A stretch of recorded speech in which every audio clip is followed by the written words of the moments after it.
Sir, waste Asia में जो ongoing escalation चल रही है उसके चलते सर ग्लोबल फाइनेंशियल मार्केट्स में एक वोलेटिलिटी देखी जा रही है और भारत में भी सर शार्प इरोजन देखा गया है इन्वेस्टर वेल्थ में।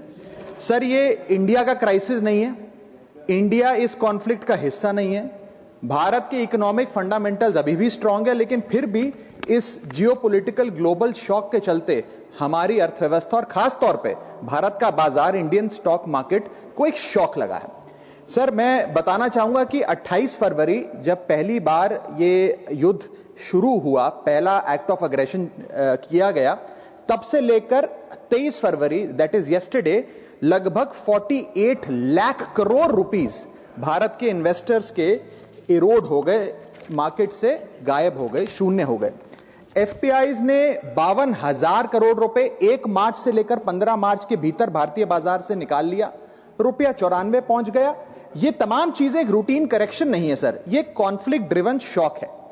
मेरी चिंता है सर कि भारत में लगभग 13.5 करोड़ इन्वेस्टर्स हैं जो लगभग 21 करोड़ डीमैट अकाउंट्स के माध्यम से निवेश करते हैं, और खास तौर पे इस वर्ग में SIP investor, first time retail participant, salaried middle class और रिटायरीज जो लॉन्ग टर्म सेविंग्स के लिए निवेश करते हैं, उनकी चिंता है जो मैं सदन में व्यक्त करना चाहता हूं। सर, वेस्ट एशिया की जो जंग है वो हमारी जंग नहीं है, लेकिन उसके शॉक भारतीय बाजार में देखे गए।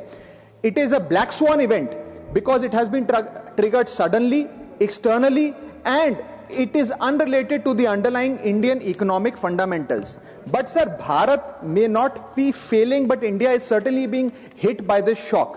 और मेरा सरकार से ये अनुरोध रहेगा that the government, when they encourage citizens to enter the global markets or the capital markets in particular, the government cannot disappear when external shocks hit the household wealth. इसीलिए मैं अनुरोध करता हूं कि कुछ रिलीफ भारत के इन्वेस्टर को सरकार द्वारा दिया जाए। पहला रिलीफ जो हो सकता है सर वो ये है कि रिटेल इन्वेस्टर को टारगेटेड रिलीफ दिया जाए।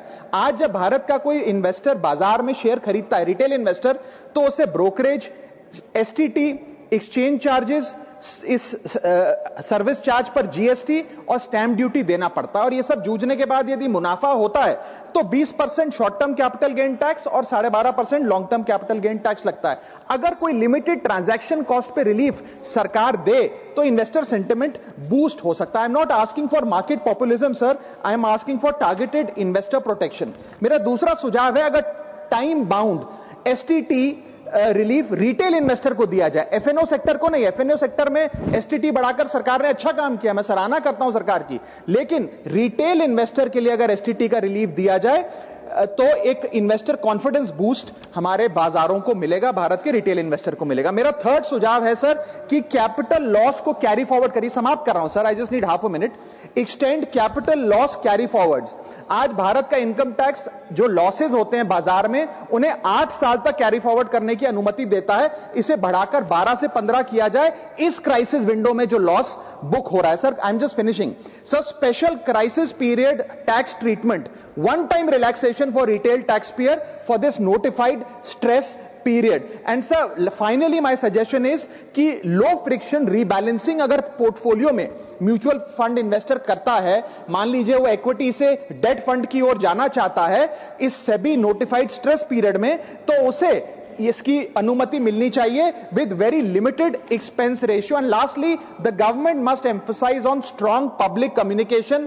हमारा बाजार, आरबीआई, सेबी, एक्सचेंजेस, वित्त मंत्रालय भारत की मैक्रो स्टेबिलिटी और एनर्जी प्रिपेयर्डनेस पे जनता से बात करें। In conclusion, permit me to say that India's fundamentals are strong. What needs strengthening is the policy shield that surrounds our investors, because this is not our war, but our investors are paying the price. Thank you. Thank you.